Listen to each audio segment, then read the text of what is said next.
Jeudi qui c'est mercredi 25 juin. Titre leçon que nous avons étudié, c'est le dessèchement de l'Euphrate. Le dessèchement de l'Euphrate. Mes frères, mes sœurs, chers amis, moi saluez-nous au nom du Seigneur Jésus-Christ. Non pas c'est Wendy, c'est toujours un contentement, une joie pour nous capables d'étudier ensemble. Leçon nous pendant cette semaine qui c'est leçon 13. Titre ou leçon que nous avons étudié pendant toute semaine c'est la fin en image. La fin en image. Verset pour nous connaître ou verset à mémoriser, nous joignons dans Jonas chapitre 1er, le verset 9. Dans la version du second qui dit comme ça, il leur répondit, je suis hébreu et je crains l'Éternel, le Dieu des cieux qui a fait la mer et la terre. Et nous disons Amen. À nous chaque qui a suivi moi sur YouTube, sur Facebook ou sur TikTok, moi invité au Konya même, abonner avec la chaîne là, like vidéo et partager, comme ça plus de monde a joindre. Et ensuite, pour peut-être nous fermer les yeux pour nous capables de prier ensemble. Père éternel, Dieu fort, Dieu puissant, dans mes minutes encore, nous trouvons dans la présence pour nous capables de continuer avec l'étude de parole. Nous allons t'en prier. Pardonnez les péchés, nous faisons grâce. Aidez-nous pour nous capables de prendre pour nous capables de marcher fidèles ensemble avec vous. Et comme ça, nous capables de sauver. Au nom de Jésus, nous prions. Amen. Encore une autre fois, titre leçon que nous avons étudié jeudi, c'est le dessèchement de l'Euphrate. Eh bien, dans la leçon aujourd'hui, l'auteur va présenter nous la chute de Babylone, comment Babylone était fait tomber et comment il gagne pour les capable de tomber dans la fin de temps. Bien que dans la fin de temps, Babylone c'est pas une ville, un pays que nous connaissons dans l'Antiquité, mais il a représenté nation, peuple qui pourra gagner pour capable commettre un pile abomination sous la terre. Eh bien, même gens que Babylone ancien est tombé, c'est même gens tout que nouvelle Babylone libérale tombé. Eh bien, dans la leçon aujourd'hui, l'auteur là, il commence comme ça, il dit une des forces de Babylone était le fait que le fleuve Euphrate coulait sous ses murailles, fournissant à la ville un approvisionnement en eau illimitée. Cela s'avérera aussi être sa faiblesse. Eh bien, nous voyons que dans le texte, il y a un fleuve qui était passé dans Babylone. Et dans Babylone, il y a une sorte de canal qui était fait en bas de muraille, qui était traversé muraille Babylone et qui était approvisionné, on est capable de dire, ville en eau. Et bien tout le monde qui était besoin de puiser, il était capable avec facilité puiser dans l'eau ça, et bien que ce soit pour faire jardin, pour utiliser sous toute autre forme.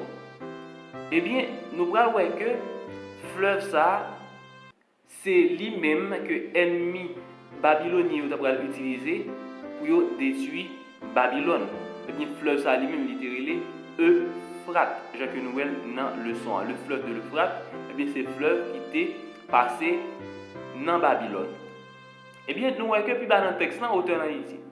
Nitocris, une reine babylonienne ancienne, avait créé des ouvrages de terre le long du fleuve pour le développer comme une route vers la ville. Et ce faisant, elle avait détourné le fleuve dans un marais afin de permettre aux équipes de travailler confortablement. Cyrus comprit qu'il pourrait faire de même en asséchant l'Euphrate suffisamment pour pouvoir faire passer ses troupes sous les murs.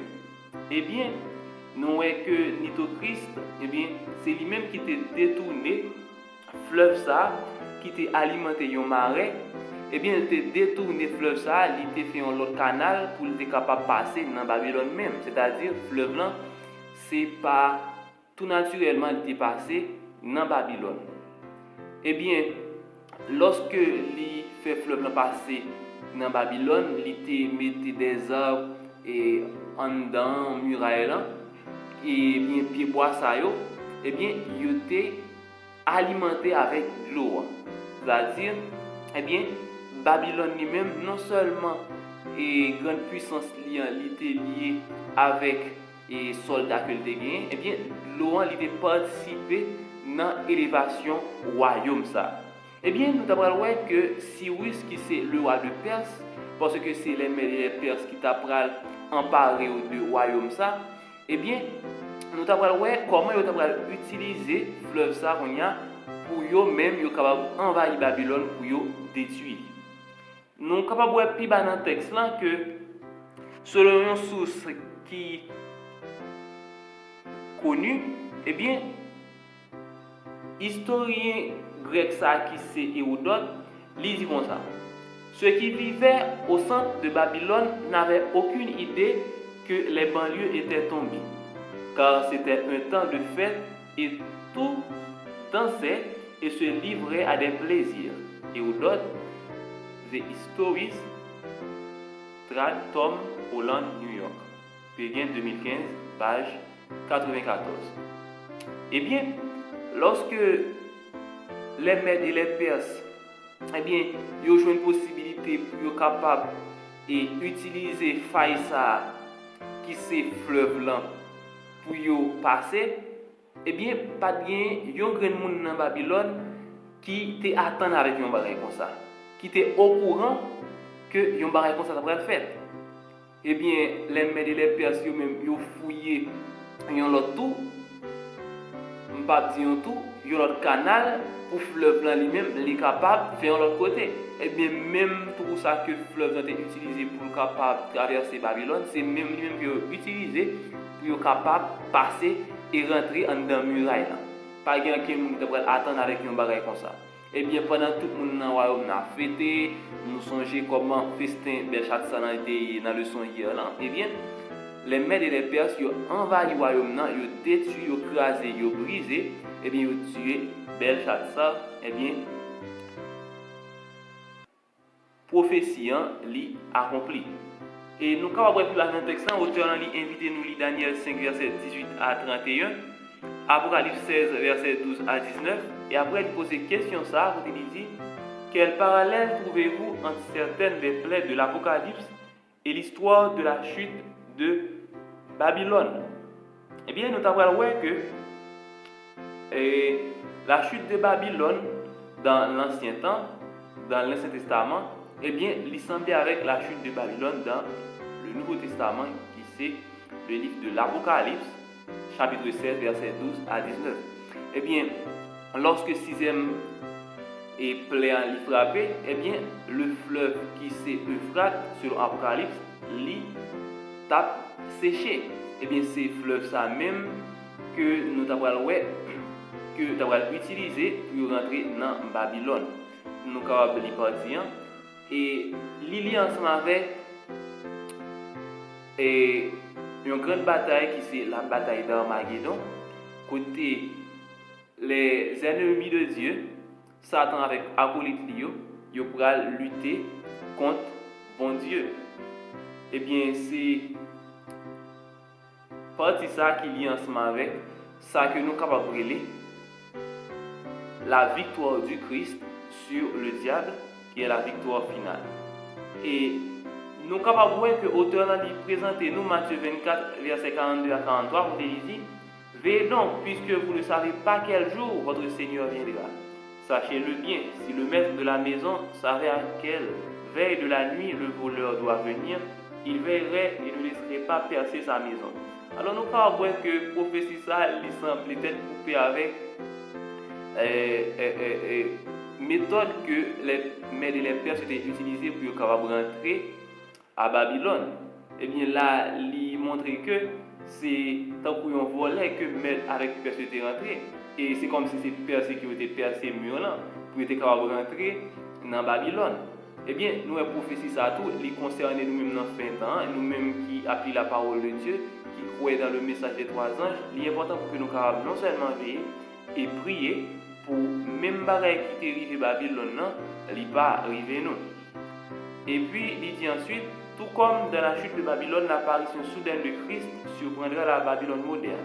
Cependant, cela ne devrait pas être ainsi, car nous avons reçu des preuves abondantes de la venue imminente de Jésus à travers une multitude de prophéties détaillées.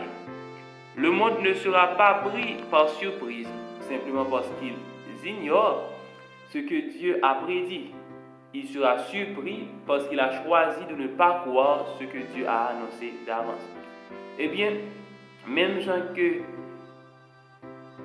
l'ancien Babylone était dans l'ignorance, il pas connaît si les maîtres et les pères sont envahis, eh bien c'est même gens tout, nous-mêmes dans fin temps, et bon Dieu lui annonce nous comment Babylone est pour lui capable de tomber. Eh bien, si toutefois nous dans la surprise, c'est pas parce que bon Dieu il va annoncer nous, c'est parce que nous-mêmes nous avons décidé pas ouais dans ça que prophétie en dit, dans ça que parole bon Dieu en dit.